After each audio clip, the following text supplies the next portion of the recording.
The morning sun poured into the glass halls of Ravenwood Academy, a school known not for its education, but for its wealth.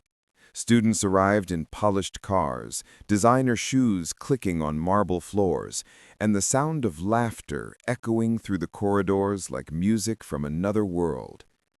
Amara held her mother's hand as she stepped out of the maid's entrance, her simple uniform pressed neatly, her shoes polished, though a little worn. Her mother, Rosa, worked as a cleaner in the school, invisible to most, indispensable to all. "Keep your head high, sweetheart," Rosa said softly. "You belong here as much as anyone else." But Amara knew better. She'd learned to move quietly, to disappear when the rich kids walked by, especially Clara and her two friends, Liam and Vanessa. They were the type who thought power was funny and cruelty was entertainment. That morning, Clara saw Amara drop her lunchbox. "Oh no, poor Amara," Clara sneered, bending down with mock concern. "Did your mom pack leftovers again, or is it just air today?" Her friends laughed. Amara forced a small smile and picked up her box without a word. She never gave them what they wanted, a reaction. But that only made them angrier. At lunch, Clara whispered to Vanessa, "Let's make her believe someone actually likes her." Vanessa smirked. "A blind date?" "Exactly," Clara said, her eyes gleaming.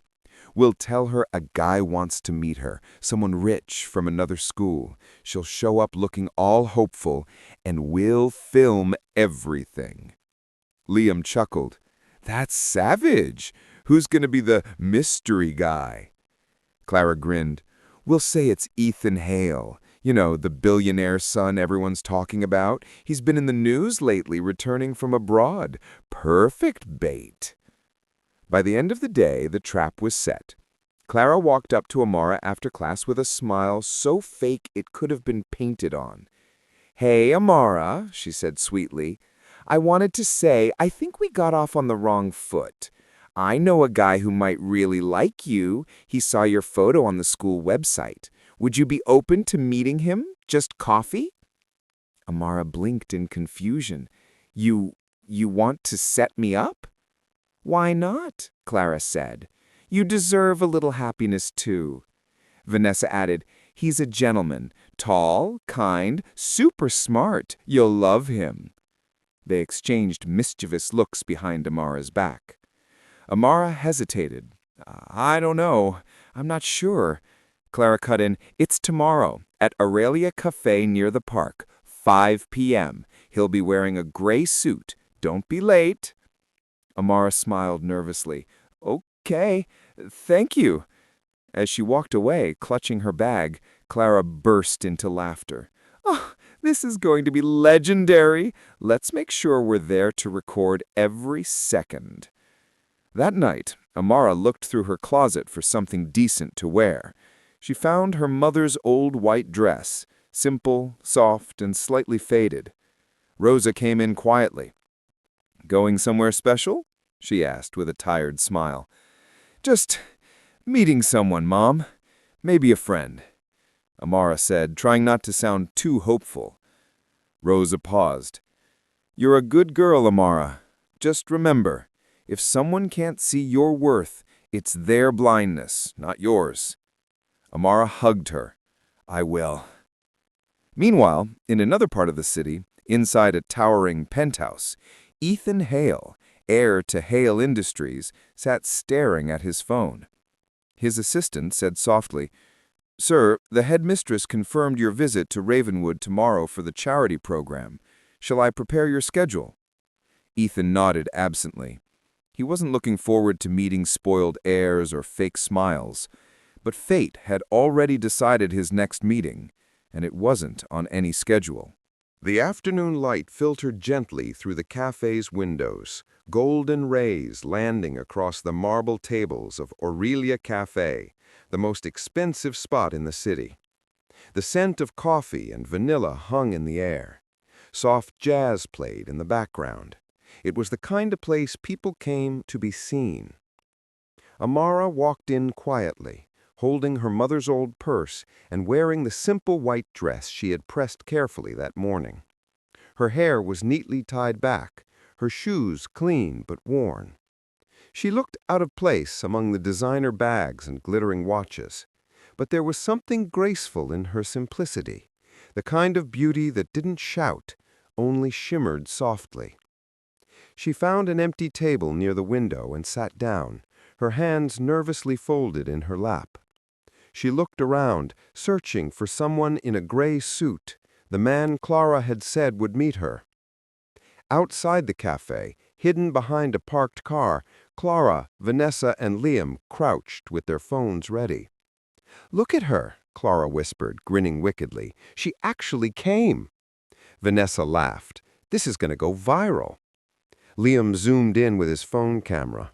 "We just need the fake date to not show up, and she'll be sitting there alone like a fool." But fate had other plans. At that very moment, a black Rolls-Royce Phantom pulled up outside. The door opened, and Ethan Hale stepped out, tall, composed, wearing a crisp gray suit. He froze. "Wait, no way," she whispered. "That's him." Vanessa's mouth dropped open. "The real Ethan Hale? What's he doing here?"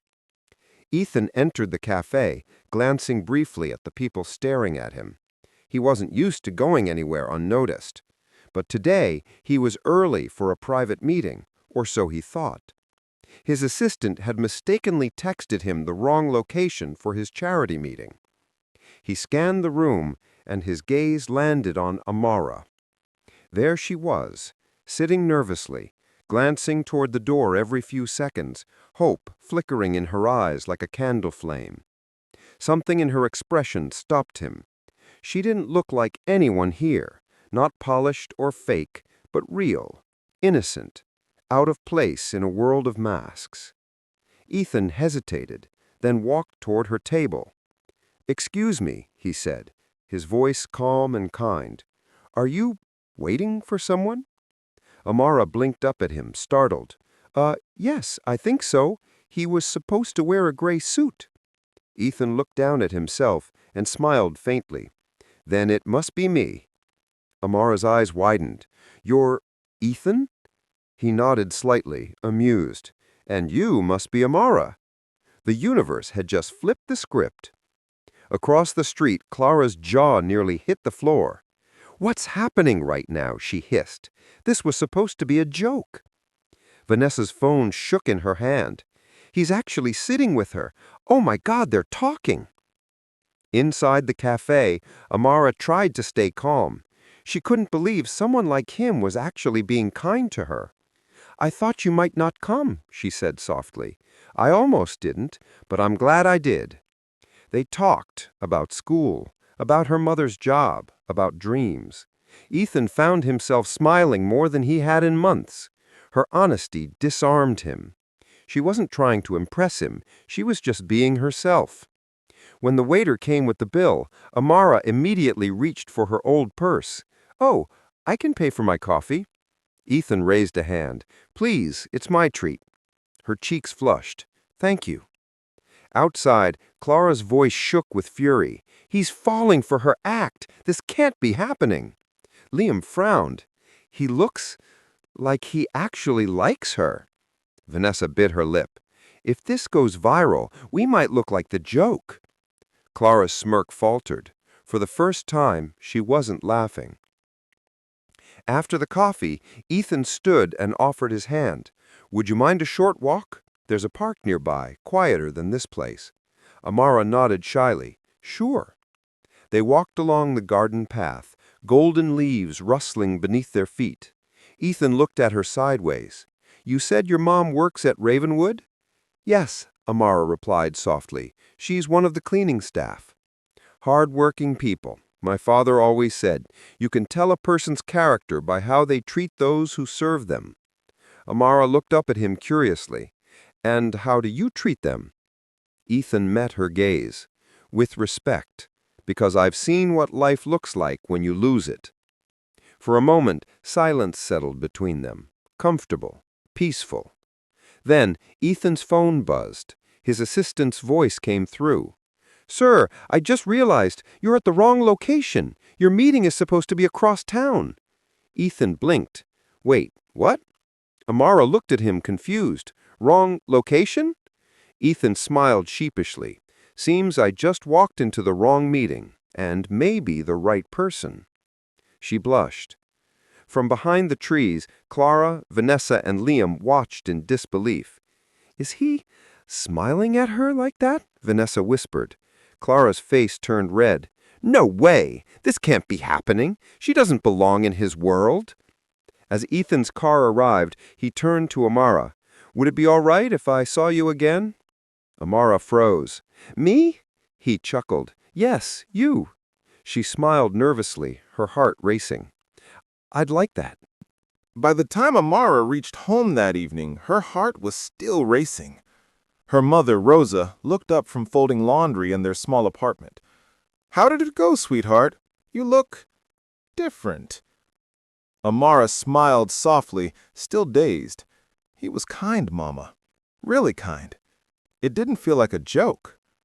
Rosa frowned slightly. "A joke?" Amara hesitated. "Clara and her friends, they said it was a setup, but I think maybe it wasn't?" Her mother's eyes softened with quiet worry. "People like them don't always mean well, my dear, but sometimes God sends good people in strange ways." Amara nodded, her smile fading. "He said he wants to see me again."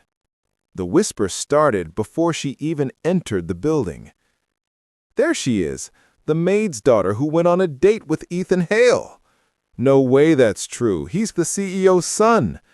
"Someone said they saw photos of them walking together." Amara's stomach dropped. "Photos?" Clara leaned casually against her locker, phone in hand, smirking. "Oh, look who's here, Miss High Class." She held up her screen. Pictures of Amara and Ethan at the cafe, at the park. The captions were cruel. "When Cinderella forgets it's not real." "Billionaire's son mistaken for her Uber driver." Laughter rippled through the hallway. Amara froze, her face pale. "You took pictures of us?" Clara laughed. "Of course I did. You didn't think you actually had a date, did you? It was a prank, Amara. Ethan Hale, please. You really thought someone like him would notice a maid's daughter?" Amara's throat tightened, tears threatening. "That's cruel." Clara's voice sharpened. "You should thank us. Now everyone knows your place." For a moment, Amara said nothing. But deep inside, something changed. The same soft-hearted girl who had always stayed quiet stopped shrinking. She lifted her chin. "You know what, Clara? You're right about one thing. People do need to know my place. But I think you're going to find out it's not where you think." Clara blinked, caught off guard. What's that supposed to mean? Amara just walked away, quietly, gracefully, but this time not defeated. Ethan adjusted his suit as he stepped into the ballroom. The chandeliers gleamed like stars, music floated softly through the air, and elite guests chatted over champagne. But his eyes searched for one person. When he finally spotted her, standing beside her mother, both dressed simply but beautifully, he smiled. Rosa had been hired as part of the cleaning staff for the event, but Ethan had personally requested an extra invitation for Amara. He walked straight to her, ignoring the stares from people around him. "Amara," he said warmly, "I'm glad you came." Clara, Vanessa, and Liam were there too, guests of their wealthy parents. When they saw Ethan talking to Amara again, their faces drained of color. Clara whispered, panicked, "He actually knows her?" Liam muttered, "That can't be possible. She's—" "Excuse me?" Ethan's voice cut through the noise. He had turned, sharp and calm. "Is there a problem?" The crowd went silent. Clara stammered, "No, sir. We were just—" "Laughing at her?" Ethan's tone was mild but carried weight. "Because you see," he glanced at Amara and smiled, "Amara isn't just anyone." He pulled something from his pocket, a folded document. "She's the one who designed the AI art restoration program we're launching in our company's charity division." Gasps spread across the ballroom. Ethan continued. "When we spoke, she mentioned she was studying digital design. I tested one of her prototypes. It's brilliant. My father wants her to intern with us starting next month." Amara froze. "You mean—" He smiled gently. "Yes. If you'll accept, of course." Her mother's eyes welled with tears. Clara's smirk vanished. She looked like she'd been slapped by reality. But she's just the maid's daughter." Ethan turned his gaze on her, cold and calm. "She's also talented, kind, and honest. Things money can't buy." Then, in a voice that cut through the music, he added, "And for the record, she's not the one who should be ashamed tonight." The ballroom went silent. Clara's face turned crimson. She mumbled something and stormed off, Vanessa and Liam scrambling after her. After the event, Ethan and Amara stood outside the glowing hall under the stars. "I don't know what to say," she whispered. He smiled. "You don't have to say anything." Amara hesitated. "You knew they were making fun of me, didn't you?" Ethan nodded slowly. "I figured it out when your name showed up on the wrong invitation list, but I wanted to see what you'd do. And you surprised me. You didn't try to impress me, you didn't hide. You were just you." Tears shimmered in her eyes. "You really don't care that I'm just—" She interrupted softly. "Don't ever finish that sentence. You're not just anything. You're Amara." She smiled through her tears. By sunrise, the school's social feed was filled with a new video, a clip from the gala, Ethan Hale defending Amara publicly. Comments flooded in. "Clara and her crew look so fake now. That's real class, not money, but respect. Maid's daughter? More like future CEO." Clara's reputation plummeted overnight. Her sponsors dropped her from the upcoming charity event for poor conduct. Vanessa and Liam tried to delete their posts, but the internet never forgets. Meanwhile, Amara and her mom received a letter, Ravenwood Industries Scholarship Program, full tuition plus internship offer. Rosa hugged her daughter tightly, whispering, "See? Kindness never goes unnoticed." Amara smiled, whispering back, "And cruelty never goes unpunished." 6 months later, the city's skyline gleamed under golden light as Amara adjusted her ID badge. Ravenwood Industries, design intern. Her heart still fluttered every time she saw it. She had worked hard, longer hours, tougher projects, determined to earn every bit of what she had been given. The whispers had long died down at school. People didn't call her the maid's daughter anymore. Now, they called her the girl who made it. But she still remembered where she came from, and the people who tried to break her spirit. Amara entered the Sleep Class conference room, clutching her sketch pad. Her designs, a new ecotech packaging system, were being reviewed by the company board.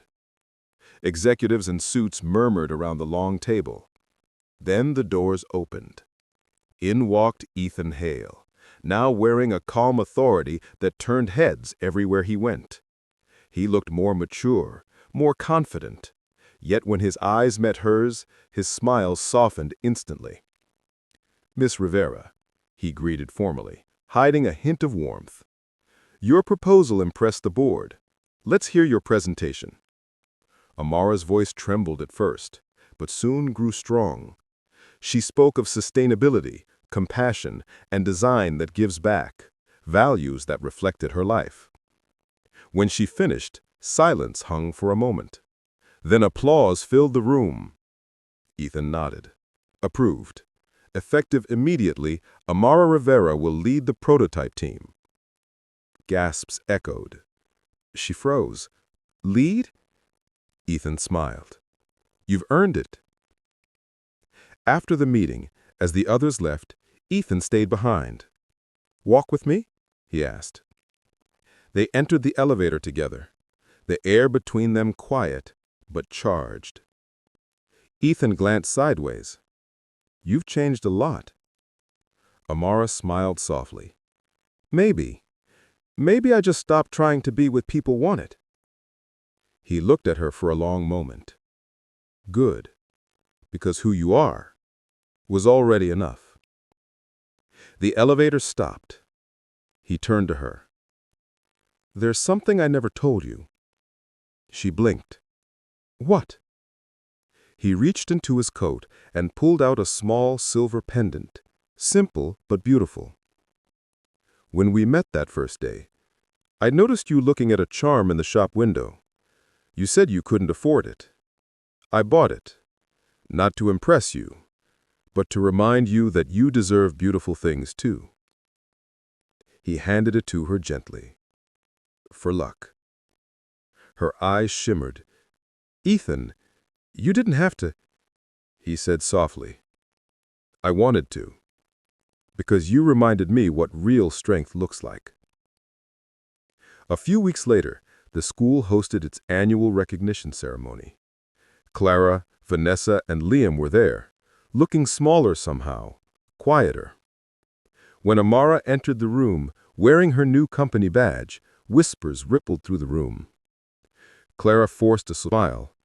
Wow, look who made it big. Amara smiled politely. Thank you. I hope you're doing well. Clara swallowed hard. Listen, about everything that happened, Amara interrupted kindly. It's all right. I forgave you a long time ago. I just hope you learned something. Clara nodded slowly. Yeah, I did. That sometimes the people we think are below us are actually miles ahead. For the first time, her words were genuine.